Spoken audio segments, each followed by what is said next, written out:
사람들은 가끔 묻습니다. 넌 왜 친구 아버지 수술비로 5천만 원을 줬냐고. 그것도 그냥 아무 조건도 없이. 근데 저는 거꾸로 묻고 싶어요. 그 친구가 성원이었거든요. 그 아이는 제 인생에서 유일하게 저를 사람 대하듯 대해준 친구였습니다. 성원이와 저는 중학교 때 같은 반에서 처음 만났습니다. 저는 늘 반에서 조용하고 가정 형편 탓에 위축돼 있던 애였어요. 운동화는 늘 조금씩 헤어져 있었고 체육복도 물려 입던 수준이었죠. 그런데 성원이는 그런 걸 신경 쓰지 않는 친구였습니다. 운동화가 얇아 보인다며 자기 새 신발을 벗어주고 배고프다 싶으면 말도 없이 과자를 내미는 친구였죠. 그런 성원이에게 받은 따뜻한 행동들은 그때 당시엔 사소하게 느껴졌지만 지금 생각해보면 그게 다였습니다. 누군가 날 외면하지 않았다는 증거. 고등학교 땐 같은 반은 아니었지만 도서관에서 늦게까지 같이 공부하고 알바하다 손목 다쳤을 때 병원비를 대신 내주던 그런 친구가 성원이었습니다. 그때 그 사람은 이렇게 말했어요. 이건 나중에 돌려달라는 게 아니고 내가 언젠가 누군가한테도 이렇게 해주면 되는 거야. 그 한마디가 아직도 남아 있습니다. 정말 가족보다 가까운 사이였죠. 그러던 어느 날 밤, 성원에게 전화가 왔습니다. 목소리는 떨렸고 숨은 가빠졌고 그 한마디가 기억납니다. 형 아버지 심장병이래. 지금 당장 수술 안 하면 위험하대. 근데 5천이야. 우리 집엔 그만한 돈 없어. 나 어떡해. 그 말이 끝나기도 전에 전 대답했죠. 내일 아침에 보자. 그 다음 날 전 은행에 가서 막 노동하며 모은 전 재산 5천만 원을 인출의 아무 조건 없이 그의 손에 쥐어줬습니다. 그리고 입대했습니다. 수술이 잘 됐는지 아저씨가 괜찮은지 연락할 겨를도 없이 정신없이 훈련소에 들어갔습니다. 그러다 그날 연병장에 훈련병 300명이 구보하던 그 시간 하늘 위로 헬기 한 대가 내려왔습니다. 처음엔 훈련인가 했지만 그건 진짜 착륙을 해버렸습니다. 거대한 회전 날개 소리, 얼어붙은 공기, 지휘관들조차 긴장한 눈빛.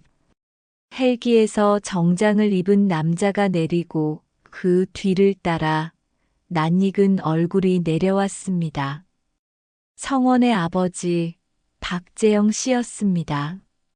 저도 순간 말이 안 된다고 생각했습니다.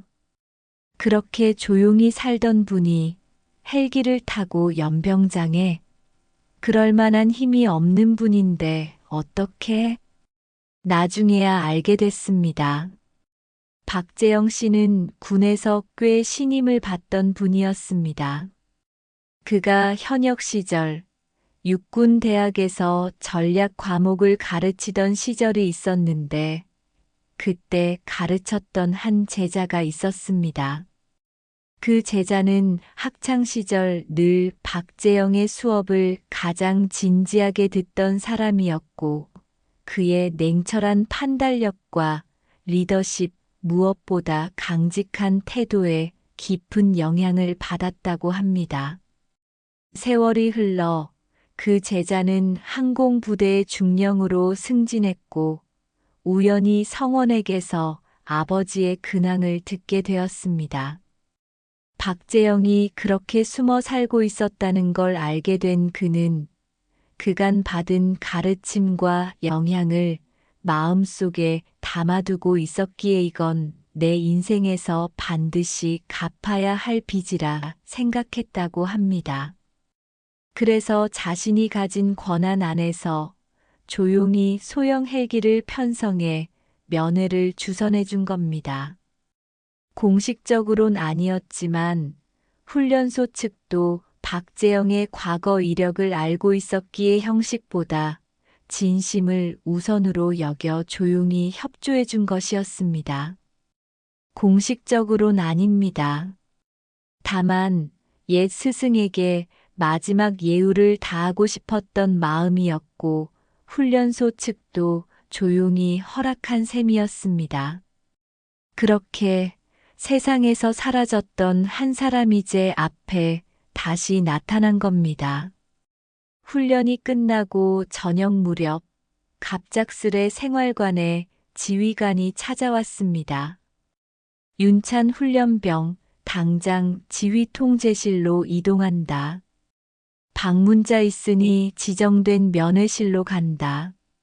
전 이해할 수 없었습니다. 면회는 보통 주말에 진행되고 부모나 형제 외엔 허락되지 않았기 때문입니다. 하지만 별다른 설명도 없이 저는 안내를 받았고 면회실 앞에 도착했을 때 안에는 낯익은 뒷모습 하나가 조용히 앉아 있었습니다. 그는 면회실에서 저를 바라봤습니다. 문틈 사이로 비치는 오후 햇살이 그의 얼굴 반을 비추고 있었고 그 그림자는 이상하게도 더 깊고 오래된 사람처럼 느껴졌습니다. 눈빛은 말없이 많은 걸 말하고 있었고 오래 참고 누른 감정들이 그의 눈 가장자리에서 조용히 일렁이고 있었습니다. 입을 열기까지 몇 초간의 침묵이 흘렀고 그제야 낮고 조용한 목소리가 들려왔습니다. 내가 윤찬이지. 저는 가만히 고개만 끄덕였습니다. 그는 웃지도 않고 울지도 않고 말했습니다. 넌 내 목숨을 살린 사람이다. 그 어떤 조건도 없이. 난 너한테 아무것도 해준 적이 없는데 말이지. 그 목소리는 떨리지 않았지만 눈빛은 흔들리고 있었습니다. 그 침묵 안엔 수십 년간 누르며 살아온 감정들이 파도처럼 쌓여 있었습니다. 그날 이후 그는 한 달에 한 번씩 면회를 왔습니다. 많은 말을 하진 않았지만 그 눈빛, 손길, 그리고 맑은 표정 하나하나가 저한테는 처음으로 누군가가 저를 사람으로 가치 있는 존재로 바라봐준 시간들이었습니다. 그의 등장은 헬기보다 더 큰 울림이었습니다. 유튜브 스토리텔링 대본 2부. 제목 숨죽여 살아온 남자의 고백. 나는 군에서 밀려났고 다시는 말하지 않기로 했었다. 형식 나레이션 독백 중심 분량 약 15분. 2부. 그는 누구였나? 그리고 왜 그렇게 살아왔나? 두 번째 면회 때였습니다. 박재영 씨는 저를 조용히 앉혀놓고 이렇게 말했습니다. 그는 과거를 꺼냈습니다. 말을 꺼내기까지 시간이 걸렸습니다. 마치 무겁게 잠긴 금고를 열 듯 그는 천천히 기억을 꺼냈습니다. 그 시절 그는 군에서 전략 기획 업무를 맡고 있었고 수차례 큰 작전의 설계에 핵심으로 참여했던 인물이었다고 했습니다. 성실했고 철저했고 때론 윗사람에게도 직언을 아끼지 않는 원칙주의자였습니다. 그런 그의 보고서 하나가 결정적이었습니다. 정확하고 분석적인 그 문건이 당시 지휘부의 입장과 정면으로 충돌했고 그로 인해 그는 너무 튀는 인물이라는 낙인이 찍혔습니다. 결국 상부는 조용히 정리할 방법을 택했습니다. 별다른 이유 없이 외곽 부대로 좌천시키고 곧바로 예편을 권고하며 마지막으로 이렇게 말했다고 합니다. 지금 조용히 나가면 아무 일 없을 거다. 하지만 만약 그 입으로 무언가를 흘리면 너도 내 가족도 책임질 수 없을 거다. 그는 선택했습니다. 말을 아끼기로, 조용히 사라지기로. 그 결정은 굴복이 아닌 보호였습니다. 가족을, 아이를, 자신이 소중히 여겼던 것들을 지키기 위한 침묵이었습니다. 그는 잠시 눈을 감고 손가락을 맞잡았습니다. 배신감이 컸어. 나도 그 조직에 인생을 바쳤거든. 근데 한순간이더라. 실수도 아니었는데 그냥 위에 거슬렸다는 이유 하나로 날 밀어냈어. 군에서 실력으로 인정받았고 작전이나 전략 업무에도 자주 투입되던 능력 하나만큼은 윗선에서도 인정하던 사람이었다고 했습니다. 문제는 그 능력이 누군가에겐 불편한 존재가 됐다는 거였습니다. 그 말을 그는 진심으로 받아들였고 말없이 자리를 떠났습니다. 그 침묵은 체념이 아니라 의지였습니다. 자존심을 꺾더라도 지켜야 할 것이 있었고 그 선택에 남은 삶을 걸기로 했던 겁니다. 제대한 뒤의 삶은 순탄치 않았습니다. 그를 내친 사람들은 오히려 그가 입을 열까 두려워 수년 동안 그의 주변을 조용히 감시했습니다. 집 앞에 낯선 인물이 며칠씩 머물고 알 수 없는 번호로 전화가 걸려오는 날도 많았다고 합니다. 분노했지만 결국 그는 체념했습니다. 입을 다무는 대가로 가족이 안전할 수 있다면 그것으로 충분하다고 믿었습니다. 그 후로 그는 이름도 경력도 지운 채 살아갔습니다. 공장일 허드렛 일을 전전하며 조용히 자신을 숨겼고 주변 사람들조차 그의 과거를 알지 못했습니다. 성원이는 아버지를 단순한 실패자라 여겼고 아내는 더 이상 묻지 않았습니다. 하지만 그는 말했습니다. 가족 앞에서는 부끄럽고 싶지 않았다고. 말투는 담담했지만 손끝은 떨리고 있었습니다. 말하지 못한 세월의 무게가 고스란히 그 떨림 안에 담겨 있었습니다. 그는 조용히 편지 한 장을 꺼내 제게 건넸습니다. 윤찬아, 난 내가 내 인생에 없었으면 그냥 잊혀졌을 거다. 근데 넌 아무 조건 없이 날 살려줬어. 난 아직도 그게 믿기지 않는다. 그래서 말해주고 싶었다. 너는 이미 누구보다 멋지게 살고 있다. 남은 군 생활 스스로 떳떳하게 마치면 된다. 그 편지를 읽고 저는 울었습니다. 눈물이 왈칵 쏟아졌다기보단 아주 조용히 속에서부터 무너지는 느낌이었습니다. 말로 설명할 수 없는 복잡한 감정들이 한꺼번에 밀려들었습니다.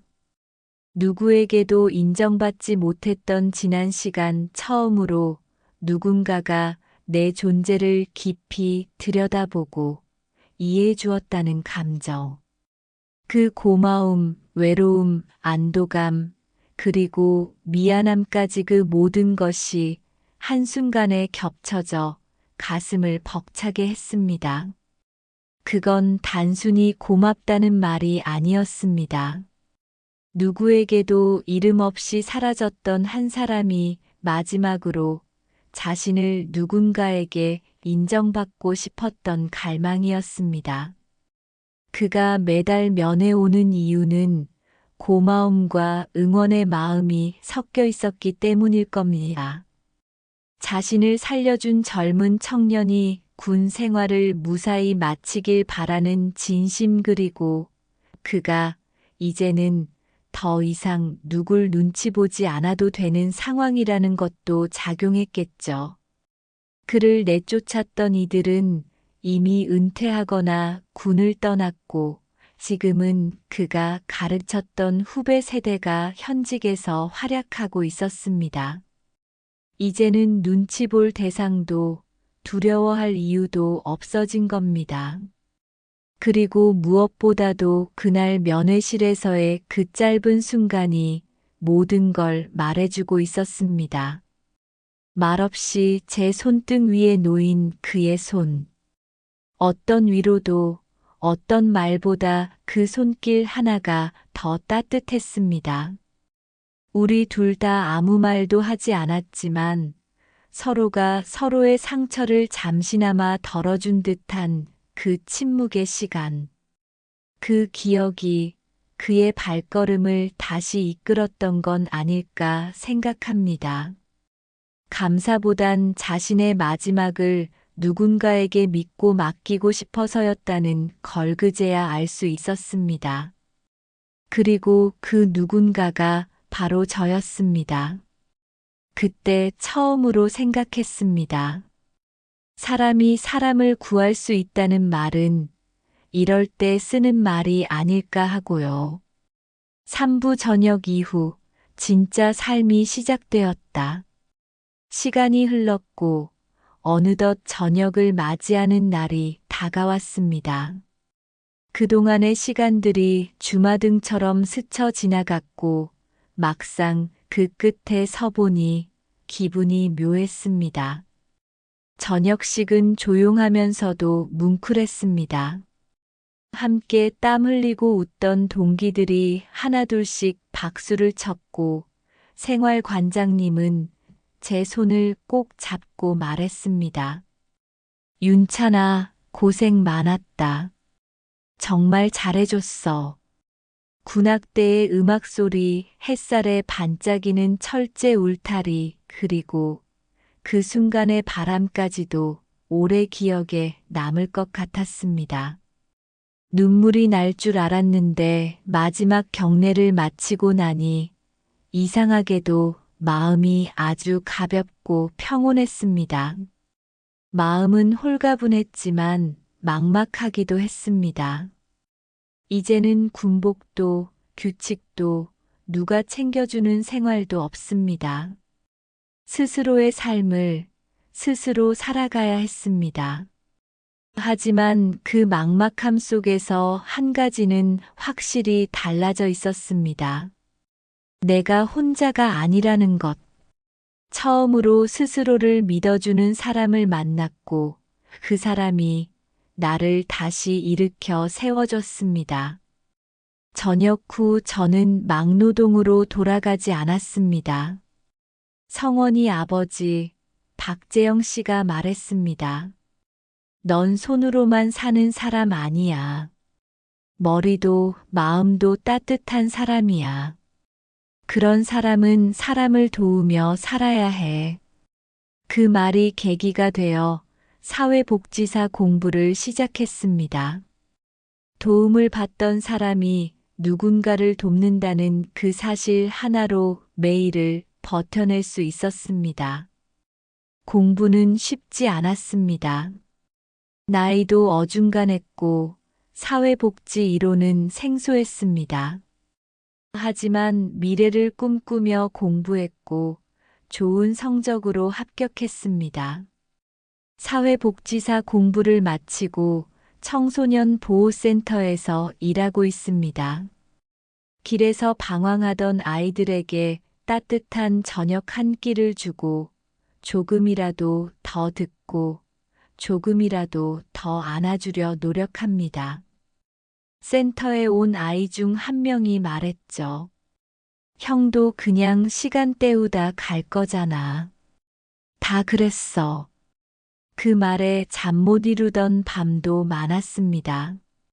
하지만 그런 말조차도 제가 예전에 했던 말들과 다르지 않다는 걸 깨닫고는 더 이상 서운하지 않았습니다.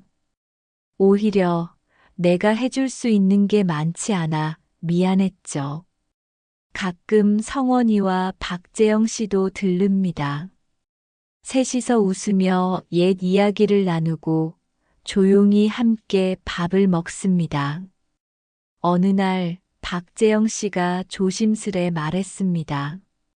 나 혼자 하기엔 벅찬 일이 있어. 너랑 같이 해보면 좋을 것 같아. 그가 오래전부터 꿈꿔오던 사회공헌 프로젝트였습니다. 위기에 처한 청소년들이 머무를 수 있는 공간, 단순한 쉼터가 아니라 직업훈련과 상담, 사회복귀까지 함께하는 곳. 그 손을 저는 기꺼이 잡았습니다.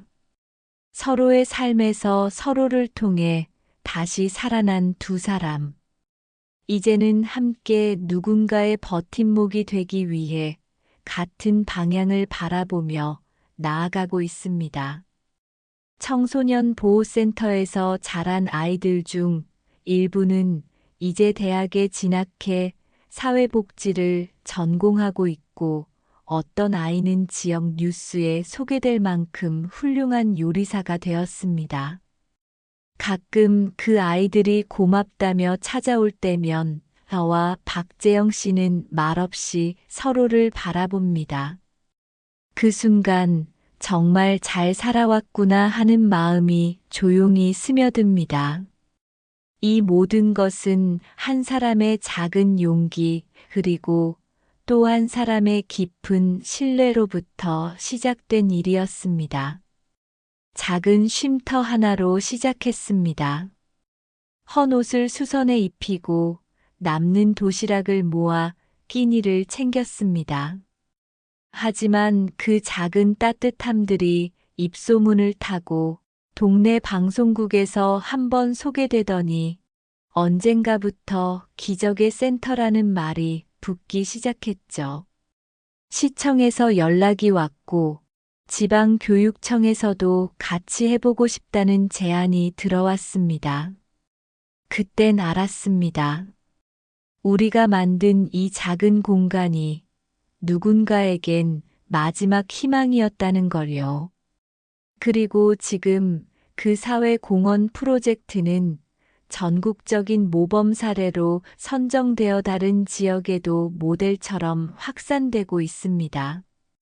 방황하던 아이들이 이곳에서 다시 꿈을 꾸고, 그중 몇 명은 이제는 직접 후배 아이들을 돕는 역할까지 맡고 있습니다.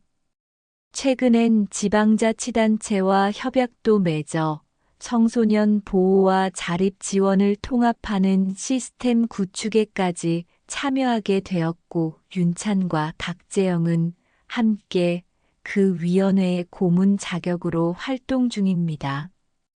둘 다 과거엔 이름을 숨기고 살았지만 지금은 이름을 걸고 세상을 바꾸는 일에 앞장서고 있습니다.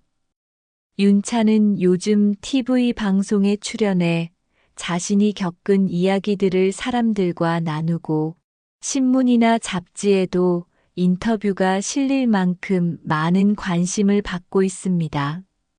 어느 복지관에선 강연 요청이 들어왔고, 학교에서 학생들에게 이런 형이 있다며 소개되는 일이 많아졌죠.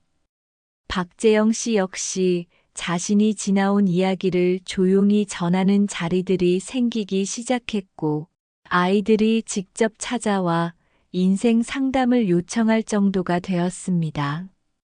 예전엔 이름을 숨기며 살았던 두 사람이지만 지금은 이름을 꺼내놓고 당당히 자신을 이야기하며 많은 사람들에게 희망을 전하고 있습니다. 이제 윤찬은 더 이상 자신의 이야기를 자주 꺼내지 않습니다. 이미 충분히 많은 사람들이 알게 되었고, 그보다 지금은 해야 할 일이 더 많기 때문입니다. 센터는 어느덧 전국 단위 확산 모델로 자리 잡았고, 복지계에서 윤찬과 박재영 두 사람의 이름은 신뢰와 실천의 상징처럼 불리고 있습니다. 지자체 간담회, 보호 청소년 자립 지원, 위기 청소년 긴급 쉼터 연계 사업까지 그들의 하루는 여전히 빡빡하지만 그 누구도 지치지 않았습니다. 센터 아이들 중 한 명은 이제 셰프로 성장해 지역 아동센터와 연계한 무료 급식 프로젝트를 꾸리고 있고, 또 다른 아이는 복지학과에 진학해 실습생으로 다시 센터 문을 두드렸습니다. 그 아이는 말했습니다. 이제 저도 저 같은 애들 도와주고 싶어요. 그때 형이 없었다면 전 그냥 사라졌을지도 몰라요. 어느 날 밤 센터 복도 불이 하나둘 꺼져갈 때 윤찬은 홀로 남은 회의실에서 문서를 정리하다 말고 조용히 창밖을 바라봤습니다. 멀리서 한 아이가 다른 아이 어깨를 감싸며 웃고 있었습니다. 박재영 씨도 마침 퇴근길에 그 모습을 보고는 잠시 걸음을 멈추고 함께 바라봤습니다. 둘은 말없이 서로를 봤습니다. 말할 필요가 없었습니다. 그 웃음 하나에 지금까지의 모든 시간이 담겨 있었으니까요. 윤찬은 속으로 생각했습니다. 우린 세상을 바꾸진 못했지만 누군가의 세상을 지켜냈다. 그걸로 충분하다고. 박재영 씨는 인터뷰에서 이런 말을 남겼습니다. 이 아이들이 언젠간 또 누군가에게 손을 내밀겠지. 그러면 우리는 단지 그 연결고리였던 거야. 사람들은 묻곤 합니다. 처음 그 5천만 원 후회 안 하셨어요?